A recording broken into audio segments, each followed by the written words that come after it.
جیسے کہ آپ جانتے ہیں میں ہوں آپ کا ہوسٹ اظہار علی بھٹو کہ کبھی آپ نے سنا ہے کہ ایسا شخص جو ہے 50 سے 60 ہزار روپے اپنے گھر میں جو ہے بھیجتا ہو؟ جی ہاں ناظرین، بالکل آپ نے صحیح سنا۔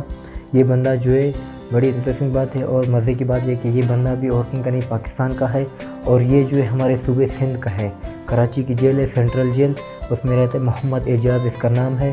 یہ 2013 میں بیسیکلی 2013 میں اس کے اوپر 365 کا پرچہ تھا، تو اس میں جو ہے نا یہ جیل میں گیا اور اس کو اس ٹائم جو ہے تقریباً 2023 چل رہا ہے، تو اس کو جو ہے نا اس ٹائم 10 سال ہو چکے ہیں۔ آئے میں ایسی تفصیل بتاتا ہوں۔ اس کے اوپر 365 کا پرچہ تھا، 2013 میں یہ جیل چلا گیا۔ اس کے بعد جیل میں جب گیا تو اس نے جو جیل کے اندر فائن آرٹس کی اسکول ہے اس میں ایڈمیشن لے لیا۔ ایڈمیشن لیا فائن آرٹس اسکول میں، اس میں جو اس نے اتنا پریکٹس کی آرٹس کے اوپر، اتنا پریکٹس کی پینٹنگ بناتے بناتے یہاں تک اس کی جو 3D پینٹنگ جو ہے بنانا شروع کر دی۔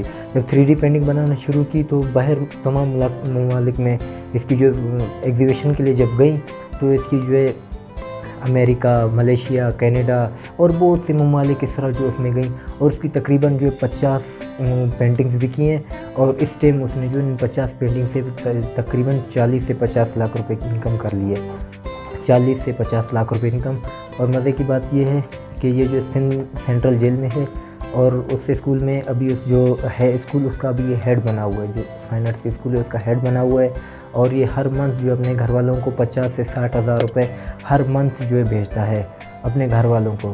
اور اس میں اس اسکول کے اندر جو ہے آپ کو جیل کے اندر اسکول ہے، فائن آرٹس کی اسکول ہے، اس کے اندر آپ کو انگلش لینگویج میوزک کلاس ہے، فائن آرٹس کی کلاسز ہے اور بہت سے چائنیز جیسے زبان ہے، اس طرح کے بہت سے اور چیزیں ہیں مختلف آپ کو سکھائی جاتی ہیں۔